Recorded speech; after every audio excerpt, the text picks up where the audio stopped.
예, 여러분 안녕하세요. 어, 좀 이어서 제가 좀 강의를 하도록 하겠습니다. 지금 이제 여러분들은 이제 학부에서 그 민법을 배우지 않고 이제 상법을 하기 때문에 민법에 나와 있는 그런 이제 특별한 제도들을 이제 먼저 알고 어, 나와야 우리 상법에 있는 특별한 규정들에 대한 이해가 빨라지게 되겠죠. 특히 이제 그 물권 중에서도 그 이제 질권 말하자면 이제 유질 계약과 이제 유치권에 대한 이야기를 좀 하도록 하겠습니다. 어, 이제 이제 어떤 물건에 대해서 이제 담보 물건을 소유자가 이제 갖는다라고 이야기를 합니다. 우리가 이제 어, 이제 은행으로부터 뭐 돈을 빌린다고 할 때 은행이 나는 못 믿으니까 뭔가 담보를 제공해라. 당신이 빌려간 돈을 갚지 않을 때 내가 나의 권리를 행사할 수 있는 가치 있는 것을 제공하라고 하거든요. 그때 이제 제공되는 것이 동산일 경우에는 우리가 이제 질권이라 그러고 부동산일 때는 저당권이라고 이야기를 해요. 그래서 질권에서부터 본다면은 내가 이제 전당포에 가서 후배들을 술 사주기 위해서 돈을 내가 100만 원 빌렸다 이거예요. 그러면 전당포가 내가 돈을 100만 원 빌려주는데 너가 나한테 돈을 갚는다는 보장이 없지 않냐. 그러면 내가 뭐 이런 노트북, 지금 내 강의서는 노트북을 이제 어, 빌려주는 거죠. 노트북을 제공해 주는 거죠. 그러면 이제 변제기, 내가 일주일 내로 갚겠다 했는데 변제기까지 돈을 갖다 주지 않으면은 그 이제 질권자는 내가 제공한 이 노트북을 팔아가지고 현금화 시켜가는 거죠. 그걸 우리가 이제 질권이라 그럽니다. 근데 그, 그 질권 중에서도 이제 유질계약이라는 게 있어요. 유질계약은 뭐냐? 한 사람은 이제 경제적으로 강자고 한 사람은 되게 약자예요.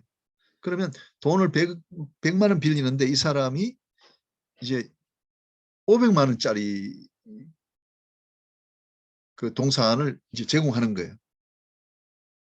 그럼 정상적으로 하게 되면 내가 변제기 갚지 못하면은 그때 담보니까 내가 이제 팔아가지고 내가 100만 원, 나의 채권 100만 원만 갖다 주고 400만 원 돌려줘야 되지 않습니까? 근데 이 유질 계약은 두 사람이 계약을 내가 변제기에 갚지 못하면 이 소유권을 너가 가지라고 하는 거예요. 그럼 소유권을 가지기 때문에 100만 원만 갖는 게 아니라 500만 원 다 가져가 버리는 거죠.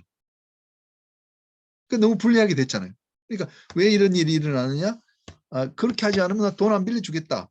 하니까 경제적인 약자는 오케이, 좋다, 그렇게 할게 하고 해준단 말이죠. 그래서 이러한 계약을 우리가 이제 유질 계약이라고 불러요. 유질 계약. 근데 유질 계약은 허용이 안 되는 거예요. 유질 계약은. 그래서 유질 계약은 이제 무효가 되는 거예요. 유질 계약은. 그런데 이제 우리 상법에서는 이게 이제 뭐 상거래의 경우에는 이 유질 계약도 허용된다라고 보는 거예요. 이 두 사람이 다 상인인 경우에는 경제적인 약자가 없다는 취지죠. 두 사람이 상인인 경우에는 다 자기를 스스로 보호할 그런 이제 여력이 있기 때문에 굳이 이런 계약을 무효로 할 이유가 없다는 거죠. 표면상 이제 그 질무를 제공한 자가 불리한 것 같지만 이 사람이 그렇게 했었던 또 나름대로 이유가 있을 것이라는 거죠. 그래서 이제 유질 계약이 민법에서는 허용되지 않았지만 상법에서는 허용이 된다. 네, 허용이 된다. 왜? 서로 대등한 관계이기 때문에. 자, 그래서 한 사람이 상인이고 한 사람이 여기 이제 비상인일 때는 비상인을 보호해야 되기 때문에 여전히 유질 계약이 허용되지 않는다. 이 상거래라 하더라도 그렇게 보는 경우도 있어요. 어쨌든 유질 계약이 민법에서 무효인데 상법에서는 유효하다. 그렇게 여러분 아시면 될 것 같고. 그다음에 유치권이라는 게 있어요.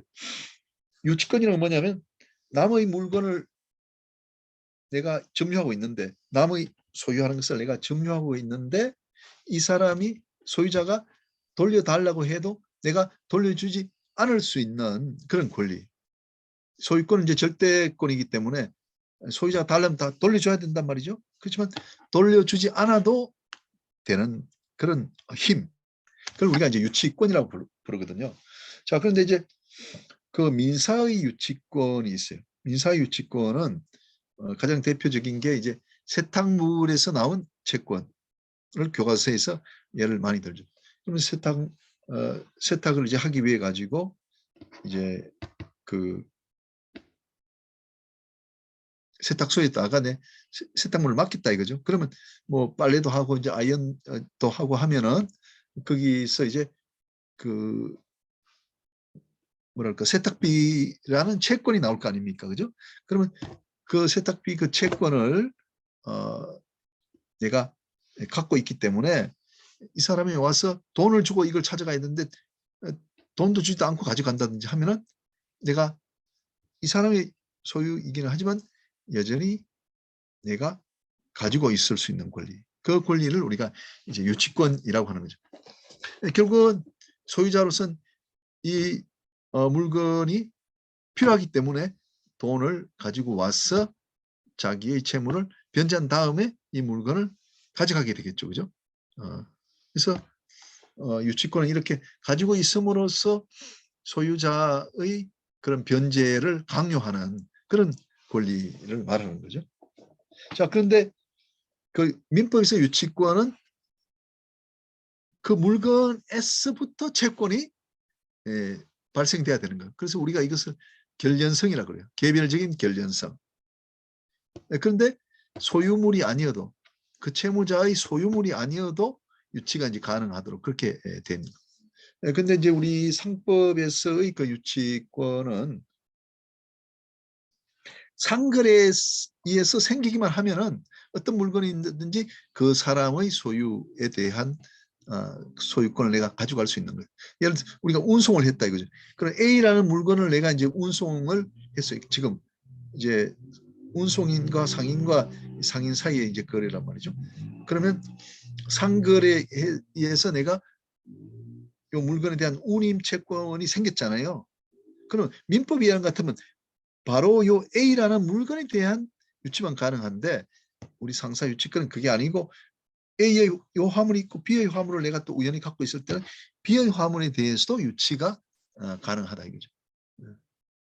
그러니까 더 유치가 쉽게 되도록 하는 거죠. 반면에 요 물건들은 채무자의 소유여야만 되는 거예요. 이걸 우리가 이제 일반적인 결연성이라고 이야기를 하거든요. 그러니까 민법과 그다음에 상법에 있는 유치권은 이렇게 차이가 난다. 근데 민법과 상법에 있는 유치권 중에 하나만 선택하는 게 아니고 어느 것이든 상법이 안 되면 민법의 그것을 내가 택해서 유치권 행사할 수 있는 거고 이제 그렇게 되는 점에서 그 유치권은 굉장히 폭넓게 우리가 선택해서 사용할 수 있게 된 거죠. 이것뿐만 아니라 뭐 운송인이 가지는 또 유치권도 있고 위탁 매매인이 가지는 유치권도 있고 유치권이 여러 개 있거든요. 그래서 그것은 이제 따로 여러분들이 보시면 될 것 같아요. 예, 그래서 제가 이제 질권과 이제 그 유치권에 대해서 이야기를 했거든요. 네, 그렇게 해서 이제 우리 그 상법에 있는 그 상사 유치권 그리고 유질 계약 허용 이런 것들 같이 한번 그렇게 더 보도록 하겠습니다. 예, 감사합니다.